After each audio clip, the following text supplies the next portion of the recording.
ನಮಸ್ತೆ ಎಲ್ಲರಿಗೂ, welcome to Nisha cooking channel. Please ನನ್ನ ಚಾನಲ್ ಯಾರು ಸಬ್ಸ್ಕ್ರೈಬ್ ಮಾಡ್ಕೊಂಡಿಲ್ಲ, ಪ್ಲೀಸ್ ಹೊಸಬ್ರು ಯಾರು ನೋಡ್ತಿದ್ದಾರೋ ನನ್ನ ಚಾನಲ್ಗೆ ಸಬ್ಸ್ಕ್ರೈಬ್ ಆಗಿ ಹಾಗೆ ಸಪೋರ್ಟ್ ಮಾಡಿ. ಬನ್ನಿ, ಇವತ್ತು ಒಂದು 5 ಅಥವಾ 10 ನಿಮಿಷದಲ್ಲಿ ನಾವು ಚಿಕನ್ ಕಬಾಬನ್ನು ರೆಡಿ ಮಾಡೋದು ನಿಮಗೆ ಸಿಂಪಲ್ಲಾಗಿ ಹೇಳ್ಕೊಡ್ತೀನಿ. ಒಂದು 10 ನಿಮಿಷ, ಒಂದು 3 ಅಥವಾ 4 ನಿಮಿಷ ಇದೆ, ಯಾರು ಸ್ಕಿಪ್ ಮಾಡಬೇಡಿ. ತುಂಬ ಚೆನ್ನಾಗಿ ಬರ್ತದೆ, ತುಂಬ ಟೇಸ್ಟಿಯಾಗಿ ಬರ್ತದೆ. ಇದಕ್ಕೆ ಸ್ವಲ್ಪ ಕರಿಬೇವು ಫ್ರೈ ಮಾಡಿ, ಆಮೇಲೆ ಒಂದು 2 ಮೆಣಸಿನ್ಕಾಯಿ, ಚಿಲ್ಲಿ ಮೆಣಸಿನ್ಕಾಯಿ ಎಣ್ಣೆಯಲ್ಲಿ ಫ್ರೈ ಮಾಡಿ ತಿನ್ನೋಕತ್ತಿದ್ರೆ ಅಷ್ಟು ಖಾಲಿ ಮಾಡ್ತೀರಾ. ಒಂದು ಅರ್ಧ ಕೆ ಜಿ ಚಿಕನ್ ತೊಗೊಂಡಿದ್ದೀನಿ. ಅರ್ಧ ಕೆ ಜಿ ಚಿಕನ್ ತೊಗೊಂಡು ಇದಕ್ಕೆ ಒಂದು 2 ಅಥವಾ 3 ಸಲ ನೀಟಾಗಿ ಕ್ಲೀನಾಗಿ ವಾಶ್ ಮಾಡಬೇಕು. ಆಮೇಲೆ ಸಣ್ಣ ಸಣ್ಣ ಪೀಸು ಕಟ್ ಮಾಡಿ ಇಟ್ಕೋಬೇಕು. ತುಂಬ ಚೆನ್ನಾಗಿರ್ತದೆ. ಆಮೇಲೆ ನೀವು ಮನೆಯಲ್ಲಿ ಹೊರಗಡೆ ತಿನ್ನೋದಕ್ಕಿಂತ ಮನೆ ಒಳಗೆ ಮಾಡ್ಕೊತೀನಿ, ತುಂಬ ಟೇಸ್ಟಿಯಾಗಿರ್ತದೆ. ಆಮೇಲೆ ಹೆಲ್ತಿಗೆ ತುಂಬ ಒಳ್ಳೆಯದು. ನೋಡಿ, ಒಂದು 2 ಅಥವಾ 3 ಸಲ ನೀರಲ್ಲಿ ವಾಶ್ ಮಾಡ್ಕೊಂಡಿದ್ದೀನಿ. ಈ ಥರ ಕ್ಲೀನಾಗಿ ಆಗಿದೆ. ನೀವು ಒಂದು 2 ಅಥವಾ 3 ಸಲ ವಾಶ್ ಮಾಡ್ಕೊಳ್ಳಿ. 1 ಸ್ಪೂನ್ ಸಾಲ್ಟ್ ಹಾಕಿ ವಾಶ್ ಮಾಡ್ಕೊಳ್ಳಿ ಯಾವಾಗಲೂ. ಇದಕ್ಕೆ ನಾನು ರುಚಿ ತಕ್ಕಂತೆ ಉಪ್ಪು, ಸ್ವಲ್ಪ ಚಿಕನ್ ಮಸಾಲ, ಆಮೇಲೆ ಧನಿಯಾ ಪುಡಿ, 1 ಸ್ಪೂನ್ ಚಿಲ್ಲಿ ಪೌಡರ್, ಆಮೇಲೆ 2 ಸ್ಪೂನ್ ಕಾರ್ನ್ಫ್ಲವರ್ ಯೂಸ್ ಮಾಡ್ತಾಯಿದ್ದೀನಿ. ಇದನ್ನು ಯೂಸ್ ಮಾಡಿದೆ ಆದಮೇಲೆ ಅದೇ ಸ್ಪೂನಲ್ಲಿ ನೀಟಾಗಿ ಸ್ವಲ್ಪ ನೀರು ಹಾಕಿ ಸ್ವಲ್ಪ ಕಲಿಸ್ಕೊಳ್ಳಿ. ನೋಡಿ, ಈ ಥರ ಹದ ಆಗಿರಬೇಕು ಫ್ರೈ ಮಾಡೋಕ್ಕೆ. ಇಷ್ಟು ನೀಟಾಗಿ ಕಲಿಸ್ಕೋಬೇಕು.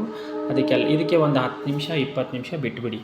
10 ನಿಮಿಷ 20 ನಿಮಿಷ ಬಿಟ್ಟು ಒಂದು ಪ್ಲೇಟ್ ಮುಚ್ಚಿ ಇಟ್ಬಿಡಿ. ಆದರೆ ಅದು ಎಲ್ಲ ಚಿಕನ್ ಇದೆ ಅಲ್ವಾ, ಅದೆಲ್ಲದಕ್ಕೂ ಹತ್ಕೊಳ್ತದೆ ಮಸಾಲ. ಆಮೇಲೆ ಒಂದು ಕಡಾಯಿದೊಳಗಡೆ ನಾನು ಆಲ್ರೆಡಿ ಎಣ್ಣೆ ಬಿಸಿ ಮಾಡೋಕ್ಕೆ ಇಟ್ಟಿದ್ದೆ. ನೋಡಬೇಕು, ಇದನ್ನು ಸ್ವಲ್ಪ ಕಾದಿದೆ ಅಂದಮೇಲೆ ನೋಡಿ, ಈ ಥರ ಒಂದೊಂದು ಪೀಸ್ ಕಡೆ ಸಪ್ರೇಟ್ ಹಾಕಿ ಎಲ್ಲ ಮೇಲೆ ಹಾಕಿದ್ದಂದರೆ ಅದು ಸಪ್ರೇಟ್ ಆಗೋಲ್ಲ, ಬಿಡಿಸ್ಕೊಳಕ್ಕಾಗಲ್ಲ, ಎಲ್ಲ ಒಂದೇ ಕಡೆ ಆಗಿಬಿಡ್ತದಲ್ವ. ಹಾಗಾಗಿ ಸಪ್ರೇಟ್ ಹಾಕಿ, ನಾವು ಹೇಗೆ ಬಜ್ಜಿ ಹಾಕ್ತೀವಲ್ವ ಅದೇ ಥರ ಆ ಕಡೆ ಹಾಕಿ ತುಂಬ ಚೆನ್ನಾಗಿ ಬರ್ತದೆ. ಆಮೇಲೆ ಇದನ್ನು ಸ್ವಲ್ಪ ಫ್ರೈ ಮಾಡಬೇಕಾದಾಗ ಫುಲ್ ರೋಸ್ಟಾಗಿ ಮಾಡಿ. ರೋಸ್ಟ್ ಆಗಿದ್ದರೆ ತಿನ್ನೋಕ್ಕೆ ಟೇಸ್ಟ್ ಬರ್ತದಲ್ವ. ತುಂಬ ಚೆನ್ನಾಗಿದೆ, ತುಂಬ ಹೆಲ್ತಿ ಫುಡ್ ಅಂತಲೇ ಹೇಳ್ಬೋದು. ಆಮೇಲೆ ಹೊರಗಡೆ ತಿನ್ನೋದಕ್ಕಿಂತ ನಾವು ಮನೆಯಲ್ಲಿ ಮಾಡ್ಕೊಂಡು ತಿನ್ನೋದು ಬೆಟರು.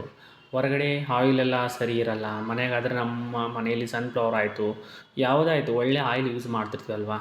ಹಾಗಾಗಿ ನಮ್ಮ ಮನೇಲೇ ಮಾಡ್ಕೊತೀನಿ. ಒಂದು 10 ನಿಮಿಷ ರೆಡಿ ಮಾಡಿ ನಿಮ್ಮ ಮಕ್ಳಿಗೆ ಕೊಡಿ, ಓಕೆನಾ? ತುಂಬ ಚೆನ್ನಾಗಿರ್ತದೆ. ನೋಡಿ, ಈ ಥರ ಎಲ್ಲ ಫ್ರೈ ಮಾಡಬೇಕು. ಇನ್ನೂ ಫ್ರೈ ಆಗಬೇಕಿದೆ, ಆ್ಯಕ್ಚುಲಿ ರೋಸ್ಟ್ ಆಗಬೇಕು. ರೋಸ್ಟ್ ಆದ್ರೆ ಚಿಕನ್ ತಿನ್ನೋಕೆ ಮಜಾ ಇರ್ತದೆ. ಈಗ ಸ್ವಲ್ಪ ನೋಡಿ, ಕಲರ್ ಎಷ್ಟು ಚೆನ್ನಾಗಿ ಬಂದಿದೆ ಅಲ್ವಾ. ಆಮೇಲೆ ಬೋನ್ಸ್ ಇರಬೇಕು. ಬೋನ್ಸ್ ಇದ್ರೂ ತುಂಬ ರುಚಿ ಬರ್ತದೆ ತಿನ್ನೋಕೆ. ನೋಡಿ ಎಷ್ಟು ನೀಟಾಗಿ ಬಂದಿದೆ ಅಂತ ನೋಡಿ. ಮತ್ತು ಈಗ ನಾವು ಚಿಕನ್ ಕಬಾಬ್ ಆಯಿತು. ಈಗ ಸ್ವಲ್ಪ ಚಿಕನ್ ಸಾಂಬಾರು ಮಾಡ್ಕೊಂಬೇಡಣ, ಓಕೆನಾ? ಚಿಕನ್ ಸಾಂಬಾರು ನೋಡಿ, ಅದೇ ಕಡಾಯಿದಲ್ಲಿ ಒಂದು 1 ಸ್ಪೂನ್ಸ್ ಆಯಿಲ್ ಹಾಕ್ತಾಯಿದ್ದೀನಿ. ಆಮೇಲೆ ಸಪ್ರೇಟಾಗಿ ಅದಕ್ಕೆ ಆಲ್ರೆಡಿ ಮಸಾಲ ನಾನು ಕಲಿಸಿಟ್ಕೊಂಡಿದ್ದೆ. ನಾನು ನಿಮ್ಗೆ ಶಾರ್ಟ್ಕಟ್ಟಲ್ಲಿ ಹೇಳ್ತೀನಿ. ಅದನ್ನೆಲ್ಲ ತೋರಿಸಂತ ಬಂದರೆ ಒಂದು 10 ನಿಮಿಷ ಆಗುತ್ತೆ. ಎಲ್ಲರಿಗೆ ಬೋರ್ ಆಗುತ್ತಲ್ವ ವಿಡಿಯೋ, ಅದಕ್ಕೆ ಒಂದು 4 ನಿಮಿಷ ಅಷ್ಟೇ ಮಾಡ್ಕೊಂಡಿದ್ದೀನಿ. ಅದಕ್ಕೆ ಆಲ್ರೆಡಿ ನಾನು ಉಪ್ಪು, ಖಾರ, ಮಸಾಲೆ ಎಲ್ಲ ಕಲಿಸಿಟ್ಕೊಂಡಿದ್ದೆ. ಆಮೇಲೆ ಅದಕ್ಕೆ ಎಣ್ಣೆ ಹಾಕಿ ಫ್ರೈ ಮಾಡಿ, ಆಮೇಲೆ ಕೊತ್ತಂಬರಿ, ಅಲ್ಲ, ಬೆಳ್ಳುಳ್ಳಿ, ಸ್ವಲ್ಪ ಪುದೀನ, ಒಂದು ಸ್ವಲ್ಪ ಕೊಬ್ಬರಿ, ಒಂದು ಟೊಮೊಟೊ ಹಾಕಿ ಮಸಾಲ ಮಿಕ್ಸ್ ಮಾಡಿ ಇದಕ್ಕೂ ಕೂಡ ಆ್ಯಡ್ ಮಾಡ್ತಾಯಿದ್ದೀನಿ. ನಿಮಗೆ ಎಷ್ಟು ಬೇಕಾಗುತ್ತೋ ನೀರಷ್ಟು ಹಾಕ್ಕೊಳ್ಳಿ. ಆಮೇಲೆ ಒಂದು 10-15 ನಿಮಿಷ ಮೇಲೆ ಕ್ಯಾಪ್ ಹಾಕಿ ಬಿಟ್ಬಿಡಿ. ತುಂಬ ಚೆನ್ನಾಗಿ ಬರ್ತದೆ. ಆಮೇಲೆ ತೆಗೆದು ನೋಡಿ, ಚಿಕನ್ ರೆಡಿ ಆಯಿತು, ಕಬಾಬು ರೆಡಿ ಆಯಿತು, ಚಿಕನ್ನು ರೆಡಿ ಆಯಿತು. ಆ ಕಡೆ ಸೈಡೆಲ್ಲ ರೊಟ್ಟಿ ರೆಡಿ ಆಗ್ತಿದ್ದಾವೆ, ತುಂಬ ಚೆನ್ನಾಗಿರ್ತದೆ. ರೈಸ್ ಕೂಡ ರೆಡಿ. ಬನ್ನಿ ಈಗ ಎಲ್ಲರೂ ನಾವು ಊಟ ಮಾಡೋಣ. ನೋಡಿ ಏನೇನು ಐಟಮ್ಸ್ ಇದೆ ಅಂತ ನಿಮಗೆ ಒಂದು ಸಿಂಪಲಾಗಿ ಹೇಳ್ತೀನಿ ನೋಡಿ. ನಾನು ಮಾಡಿರ್ತಕ್ಕಂಥ ಚಿಕನ್ ಇದು ತುಂಬ ರುಚಿಯಾಗಿರ್ತದೆ. ಇದು ಕೂಡ ಸಿಂಪಲ್ಲಾಗಿ ಮಾಡ್ಬೋದು. ನೋಡಿ, ಬಿಸಿ ರೊಟ್ಟಿ ಇದೆ, ಜೋಳದ ರೊಟ್ಟಿ. ನಮ್ಮ ಕಡೆ, ನಾವು ಉತ್ತರ ಕರ್ನಾಟಕ ಅಲ್ವಾ, ನಮ್ಮ ಕಡೆ ಜೋಳದ ರೊಟ್ಟಿ ನಮ್ಮ ಕಡೆ ಫೇಮಸ್ಸು. ಆಮೇಲೆ ನೋಡಿ, ಕಬಾಬು, ಚಿಕನ್ ಕಬಾಬು, ಆಮೇಲೆ ಮೆಣಸಿನಕಾಯಿ, ಎಷ್ಟು ಸಖತ್ತಾಗಿರ್ತವೆ ಅಂದರೆ ತುಂಬ.